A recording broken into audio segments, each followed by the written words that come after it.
It is a pleasure to welcome to our microphones the United States Transportation Secretary, the Honorable Pete Buttigieg. How are you, sir?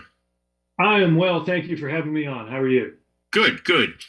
You're here to talk about, and this is part of a national tour, actually, a program called Investing in America. And the Transportation Department is heading it up. And when I saw the number, 60,000 different projects funded by the bipartisan infrastructure law, I was stunned because I never thought there would be that many. And it appears as though this program that you're announcing is to open up jobs within those particular projects, and certainly for businesses, whether they be minority owned, women owned, etc., to get access to those jobs and, of course, to that money. How does that work?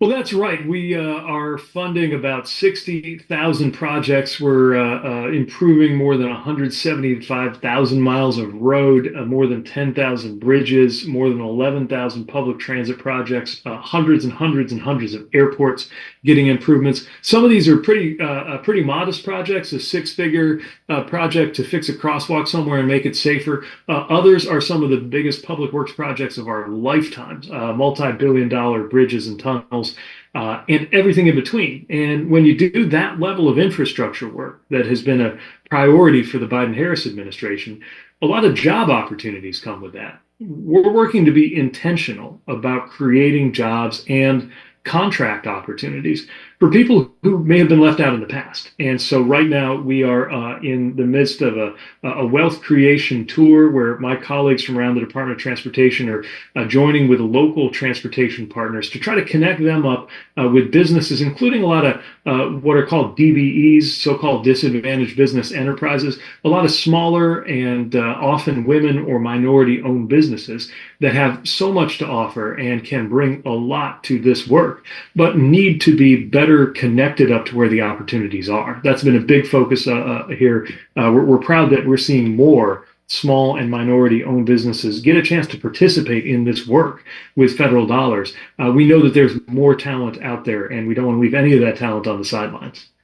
What has been the traditional impediment to the participation of these different groups that you just talked about in some of these projects? I know because I worked for a dormitory authority in New York that one of the problems was bonding and whether or not these small businesses could get bonded and indemnified to actually participate in these projects. Is that an impediment, and has it been an impediment? It can be, and that's one reason we've been working with businesses on helping them build that capacity. We've got direct engagement through our department as well as work we're doing side by side with the Small Business Administration. We've heard a lot about bonding, a lot about access to capital, and so we've actually been in some of these tours introducing businesses to potential investors who might want to invest in these businesses. Another thing we heard about is an issue that some businesses call being too small to be big and too big to be small. So sometimes Mm-hmm. you have often a minority-owned business. It'll do exactly what we hope these businesses do, which is grow.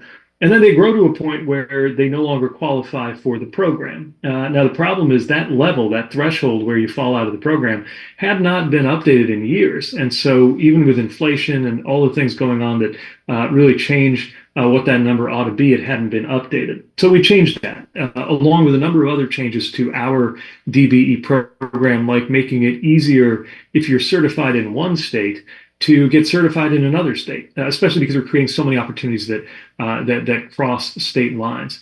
So yeah, we're working to respond, whether it's bonding, access to capital, red tape, getting in these directories, or anything else. We're really trying to respond to the issues we hear on the ground from these talented business owners.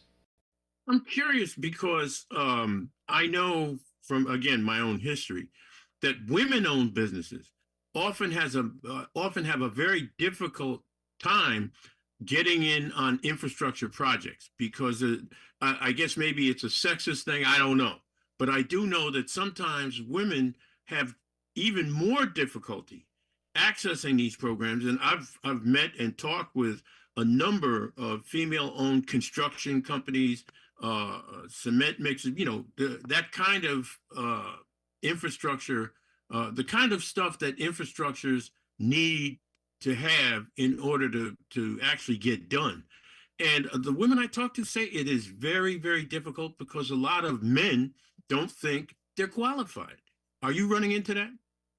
We have heard a lot about that. I've been at the table in places like Fort Worth, Texas, Philadelphia, and at our own headquarters in Washington, where we've invited businesses, including women-owned businesses, to tell us what they're experiencing. And there has been a sense where sometimes being involved in these projects was kind of like a club. If you weren't already in it, it was hard to get in it. And that, of course, was to the disadvantage of so many women who are running phenomenal businesses. So we've been working to be intentional about that too. They've been part of our goals for what are called SDBs, small and disadvantaged businesses. We actually awarded $2 billion to SDBs last year, and we've been able to Right. increase that proportion quite a bit from some of our past rounds of contracting. And when I was in Kansas City, I met the head of the Heavy Constructors Association, who was describing her experience as a Black woman in a construction industry where not a lot of business leaders looked like her, talking about some of the barriers for workers too, and how we can make sure more working mothers have an opportunity to get these good paying jobs on the construction site. Things like making sure they have transportation, making sure they have the right kind of childcare, especially for shifts that start at 5 or 6 in the morning to try to beat the heat on construction. There are ways to address that, and sometimes our transportation dollars, it's actually an eligible use for those to go toward things like childcare support so that more workers can participate. And I think that's a very good use of those dollars because it's really good for the project and good for the families involved. Secretary Buttigieg, I wanted to ask you a bit about trains. I happen to be a train fanatic, have been Mm. since I was a little kid. And I get a sense sometimes that when infrastructure projects end up getting put on the drawing board, trains kind of sort of get short shrift. Am I wrong about that? I think that's really true. That's happened ever since the rise of the automobile age in the 50s in the United States. Of course, we're proud of our auto industry and we work hard to fix our roads and bridges so that it's safe to drive a car in this country. But we've really fallen behind a lot of other countries when it comes to the quality of passenger rail. And when you describe yourself as a train fanatic, we currently have a president of the United States who's pretty passionate about this too.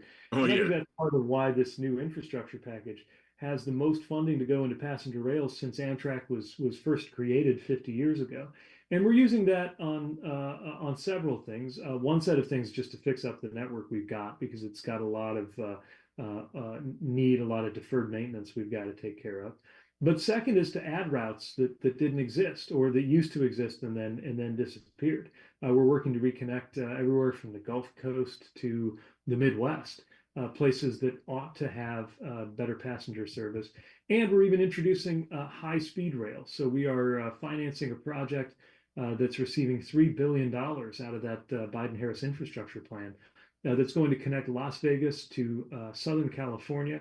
If they meet their timeline goals, which are very aggressive, they will be up and running by the end of 2028, and that would be the first time on U.S. soil that we had true full high-speed rail. I think once that happens, once Americans see it on U.S. soil, there's no going back. I think people are going to want it everywhere. Oh, yeah, absolutely. And I've had some experience with the Eurostar. Mm. And it's quite the experience going like 170, 180 miles an hour, I got to tell you. It's amazing. Yeah. And then when you come back, you think, why can't we have nice things, right? And the answer is, we chose not to invest enough, but we're changing that.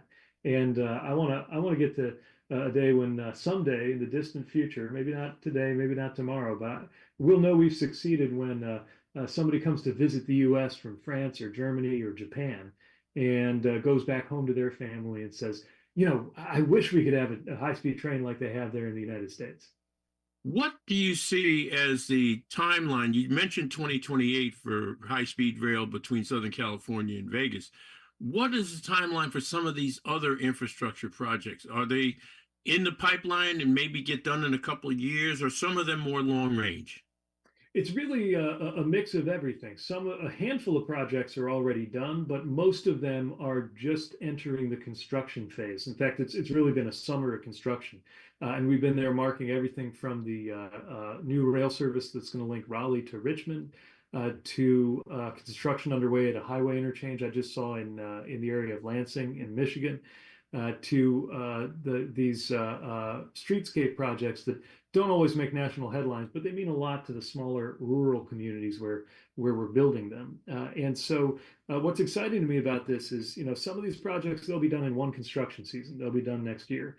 Others Mhm. are going to be years and years in the making because they're so big, they're so complex. I call them the cathedrals of American infrastructure, and that means they're going to be creating jobs for years and years too. So if you're thinking about developing a business in a field related to infrastructure, or if you're thinking about signing up for one of these apprenticeship programs to be an operating engineer, an equipment operator, or a cement finisher, or a carpenter, or an electrical worker, you can know that there's not just a job near you today, but there's going to be years and years worth of jobs to look forward to make it worth investing in that apprenticeship or in that career. Now, you mentioned airports a little bit earlier, and I'm Hmm. curious, um, are there some infrastructure projects that involve major airports across the country?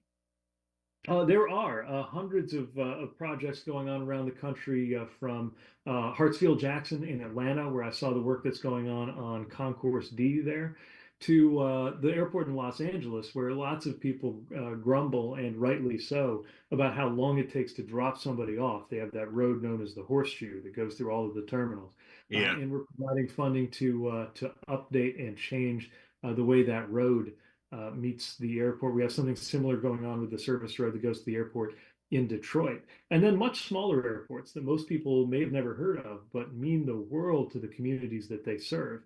We're making sure they get some funding too. So, after years and years of, especially people who travel abroad saying, how come America's airports are not keeping up?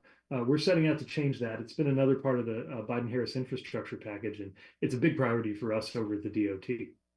Now, what would constitute a win in terms of the people who are employed by some of these firms? I'm sorry, minority firms, women-owned firms, small businesses. How many people do you think ideally they could employ under this new program and some of the changes in the rules?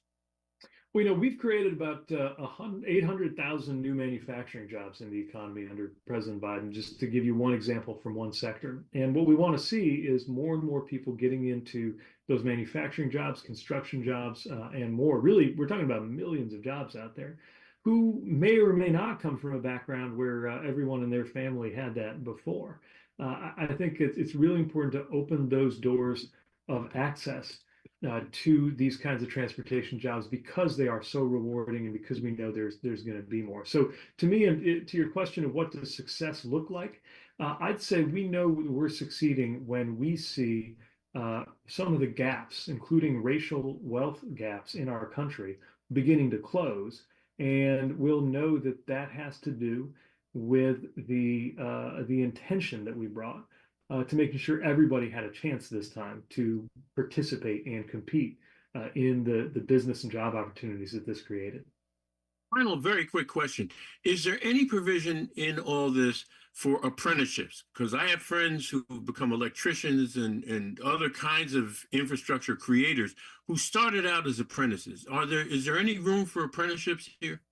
Absolutely. And, I just met with some apprentices in central Michigan, and I remember well a conversation I had with apprentices in Vancouver, Washington, right across the river from Portland, Oregon, where we're funding a major bridge project. It is so inspiring when you sit and talk with these apprentices about how they found their way into the trades.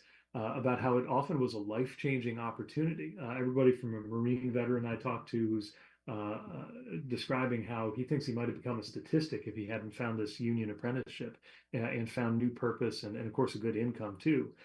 To a young woman who talked about how this meant the difference in her being able to have a job close enough to where she lives that she can be the mother that she wants to for her kids. These are the kinds of life-changing things that happen through apprenticeship programs, and so we're investing a lot in things like project labor agreements and apprenticeship support, workforce development, so that more people can get into those great paying careers. Transportation Secretary Pete Buttigieg, it's been a real honor talking with you, sir, and thank you so much for joining us.